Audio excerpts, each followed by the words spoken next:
সত্যের সন্ধানে প্রতিদিন। রূপগঞ্জের উপজেলা নির্বাহী কর্মকর্তার সাথে তারাবো পৌরসভায় বিএনপি নেতৃবৃন্দের মতবিনিময় সভা অনুষ্ঠিত হয়েছে। সোমবার 15 সেপ্টেম্বর বিকাল 4 ঘটিকায় এই মতবিনিময় সভা অনুষ্ঠিত হয়। এ সময় উপস্থিত ছিলেন রূপগঞ্জ উপজেলা নির্বাহী কর্মকর্তা সাইফুল ইসলাম এবং বিএনপির জাতীয় নির্বাহী কমিটির সদস্য, নারায়ণগঞ্জ 1 আসনে বিএনপি মনোনীত সম্ভাব্য সংসদ সদস্য পদপ্রার্থী মোস্তাফিজুর রহমান ভূঁইয়া দীপু। এ সময় আর উপস্থিত ছিলেন তারাবো পৌরসভার নির্বাহী প্রকৌশলী মোহাম্মদ আজিজুল হক, পৌর নির্বাহী কর্মকর্তা মোহাম্মদ শরীফুল ইসলাম ভূঁইয়া টিটু, বর্জ্য ব্যবস্থাপনা কর্মকর্তা মোহাম্মদ ফিরোজুল ইসলাম। এতে আরও উপস্থিত ছিলেন নারায়ণগঞ্জ জেলা স্বেচ্ছাসেবক দলের সিনিয়র যুগ্ম আহ্বায়ক রফিকুল ইসলাম, তারাবো পৌরসভা বিএনপির সভাপতি তাশিক হক ওসমান, সাধারণ সম্পাদক হাফিজুর রহমান পিন্টু, তারাবো পৌরসভা যুব দলের আহ্বায়ক আফজাল কবির, যুগ্ম আহ্বায়ক হাজি বাবুল, আরিফ হোসেন কুতুবউদ্দিন, তারাবো পৌরসভা স্বেচ্ছাসেবক দলের আহ্বায়ক আলতাফ হোসেন, তারাবো পৌরসভা স্বেচ্ছাসেবক দলের সিনিয়র যুগ্ম আহ্বায়ক রায়হান মীর, তারাবো পৌরসভা জাসাস সভাপতি রনি মিয়া, সাধারণ সম্পাদক মাহফুজ, তারাবো পৌরসভা ছাত্র দলের সাবেক আহ্বায়ক রাজীব আহমেদ, পৌরসভা শ্রমিক দল সভাপতি রাহুল মিয়া, সাধারণ সম্পাদক ফজল হক, তারাবো পৌরসভা জাতীয়তাবাদী মহিলা দলের নেত্রী সেলিনা আঞ্জুম, ফাতেমা বেগম, শাহনাজ বেগম, শিল্পী বেগম সহ তারাবো পৌর বিএনপি অঙ্গ সহযোগী সংগঠনের নেতৃবৃন্দ। এ সময় বিএনপির জাতীয় নির্বাহী কমিটির সদস্য মোস্তাফিজুর রহমান ভূঁইয়া দীপু বলেন, বর্তমান ইউনো মহোদয়কে দেখি বোঝা গেছে আমাদের অনেক চাহিদা উনি পূরণ করতে পারবেন। ওনাকে দেখে রূপগঞ্জবাসী অনেক আশার একটা জায়গা খুঁজে পেয়েছে। মানুষ কি চায় তা তিনি হৃদয় দিয়ে উপলব্ধি করতে পারেন এবং সেসব সমস্যার সমাধান করতে পারেন। এই জন্য ওনাকে অসংখ্য ধন্যবাদ। এ সময় উপজেলা নির্বাহী কর্মকর্তা সাইফুল ইসলাম বলেন, ওয়ার্ল্ড ব্যাংক থেকে শুরু করে এডিবি থেকে শুরু করে আমাদের যে দাতা সংস্থাগুলো আছে, জোনাল এজেন্সিগুলো রয়েছে, তাদের অনেক অর্থায়ন এখানে নিয়মিত কাজ চলমান আছে। সব মিলে বলা যায় সেই অর্থগুলো একসাথে পৌরসভার ডেভেলপমেন্টের কাজে ব্যবহৃত হচ্ছে। কিন্তু তারাবো পৌরসভা থেকে মুশফিকুর রহমান, লাইভ 24 নিউজ। পানি আর হইলো ময়লা ড্রেনের পানি একাকার হয়ে যায়, মহিলাদের চলতে সমস্যা হয়, এটা মুসলিমরা নামাজ পড়তে যাইতে পারে না, আমাদের এই সমস্যাটাই বেশি। বেড়িবাঁধের পাশে যারা আমরা বসবাস করি তার খুব কষ্ট হয়, একটু বৃষ্টি হলে 2-1 ঘন্টার বৃষ্টি হলে পানি জমে যায় সবার বাড়িতে। মূলক মার্কেট হইতে গোচারবাগ পর্যন্ত যে রাস্তাটা, ওই রাস্তাটা খুবই দুর্দশা, প্রাইমারি স্কুল নাই। একাত্তরটা আমি বাইকে বলছিলাম। আমি প্রথম দিনই আমাদের ইউনো মহোদয়ের সাথে দেখে আমি বলেছিলাম মর্নিং শোজ দ্য ডে। ওনার চেহারাটা দেখে বোঝা গেছে যে আমাদের অনেক চাহিদা উনি পূরণ করে দিবেন। কারণ উনি এরকম একটা মানুষ, রূপগঞ্জে অনেক ইউনো সব এসেছে, ইভেন অনেকে ধরেন ওনার কর্মকর্তা টাইমের পরে আবার ওনারা চলে গেছেন, কিন্তু ওনাকে দেখে রূপগঞ্জবাসী অনেক আশা জায়গায় একটা খুঁজে পেয়েছে। মিলে মানুষ কি চায়, এবার রূপগঞ্জবাসী কি চায়, তার পৌরসভার মানুষজন কি চায়, এটা উনি মানুষের হৃদয়ের মধ্যে থেকে উপলব্ধি করে ওই কাজগুলি উনি সবসময় সমাধান করে। যতটুকু সাকসেসফুল এবং যতটুকু হওয়ার উচিত মানুষের মৌলিক অধিকারের জন্য, পৌরসভার মৌলিক অধিকারের জন্য যা যা হওয়ার দরকার, ইনশাল্লাহ উনি এটা মানুষদের তার পৌরসভাকে একটি উপহার দিয়ে যাবে। পানির সমস্যা ছিল, গ্যাসের সমস্যা ছিল, আরেকটি বড় সমস্যা যেটা যে রূপগঞ্জের বাসী এবং তারাবোর যারা মানুষজন আছে, আমরা কিন্তু লোকাল একটা ফ্যাক্টরি গুলিতে আমাদের লোকজনকে চাকরি দিচ্ছে না। এখানকার ফ্যাক্টরি ওনারদের সাথে বসে আমরা আশ্বস্ত করতে চাই ওদের ফ্যাক্টরি ওনারদের যে আমরা চেষ্টা করব যার যেই যোগ্যতা ওই অনুযায়ী আপনারা জব দেন।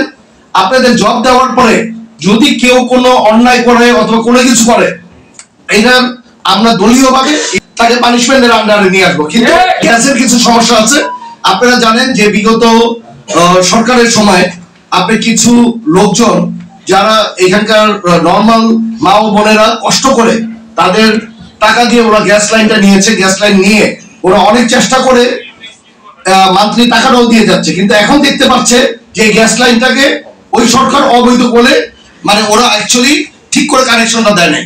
এই সরকারের তারা যদি এই লাইনটাকে যদি বৈধ না করে যায়, তাহলে এর দায়িত্ব আমার মা বোনরা নিবে কেন? কারণ আমার মা বোনরা এমনি অনেক কষ্টে আছে। এই মানুষজন আমার মা ও বোনরা, ইভেন বাচ্চারা স্কুলে যেতে পারবে, ইভেন কর্ম ব্যবস্থাটা আরো বেড়ে যাবে। আমি আশা করব যে কিছু যে রাস্তাগুলি আছে আপনি এই দিকে একটু তাকাবেন। ওয়ার্ল্ড ব্যাংক থেকে শুরু করে এডিবি থেকে শুরু করে বিভিন্ন আমাদের যে দাতা সংস্থা রয়েছেন, ডোনার এজেন্সি রয়েছে, তাদেরও অনেক অর্থায়ন এখানে নিয়মিত কাজ চলমান আছে। তো সব মিলিয়ে বলা যায় সেই অর্থগুলো যদি আমরা একসাথে ধরি, কারণ সেগুলো পৌরসভার ডেভেলপমেন্টে ব্যবহৃত হচ্ছে, বাট তাদের ফাইন্যান্সিয়াল যে ইস্যুস গুলা সেগুলো টেন্ডার প্রক্রিয়া এগুলো ঢাকা থেকে নিয়ন্ত্রণ করা হয় বাজেট এখানে, মানে যে পরিমাণে কাজ চলে।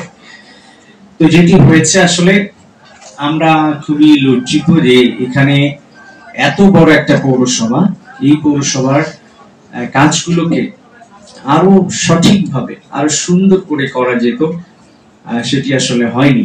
অনেকগুলো খাল আছে, এই খালগুলো দিয়ে তারা 4টা পয়েন্ট দিয়ে পানিগুলো বের করে থাকেন, কিন্তু এই খালের মাঝপথে বিভিন্ন জায়গাতে বড় বড় ফ্যাক্টরি গড়ে উঠেছে। তো এই কারণে একটা ড্রোন শট নিয়ে আমরা অনেকগুলো চিঠি দিয়েছিলাম আমাদের পানি সম্পদ মন্ত্রণালয়ে। তো ওখানে সম্মানিত উপদেষ্টা মহোদয় উনি নিজ উদ্যোগে, ওনার সাথে ওভার ফোন কথা বলেছি, দেখা করেছি, উনি একটা মেগা প্রজেক্ট আমাদের রূপগঞ্জবাসীর জন্য নিচ্ছেন, যেখানে একেবারেই সরানো সম্ভব না, সেখানে অল্টারনেটিভ খালটাকে কানেক্ট করে দেয়া।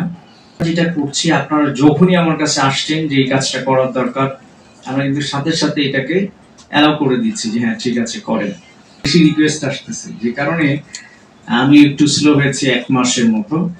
তো দুটো কারণে অনেক বেশি রিকোয়েস্ট আসছে। একটা হচ্ছে ইনস্ট্যান্ট কাজ করলে হয়তো যারা কাজ করবেন তাদের কাজ করার একটা আগ্রহ আছে, কারণ যেহেতু কাজ করলে কিছুটা আর্থিক বেনিফিট পাওয়া যায়, যেটা গভর্নমেন্ট নিয়মে আপনি, আমরা এটা সর্বোচ্চ চেষ্টা করব এটা খুব দ্রুততার সাথে এই কাজগুলো সম্পন্ন করে দেয়া।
ওই যেই সরকার ছিল, যে অবৈধ সরকার ছিল, অবৈধ সরকারের তারা যদি এই লাইনটাকে যদি বৈধ না করে যায়, তাহলে এর দায়িত্ব আমার মা বোনরা নিবে কেন? কারণ আমার মা বোনরা এমনি অনেক কষ্টে আছে, এমনি ওদের সংসার নিয়ে 3 বেলা খেয়ে বাঁচাটাই তাদের জন্য মুশকিল।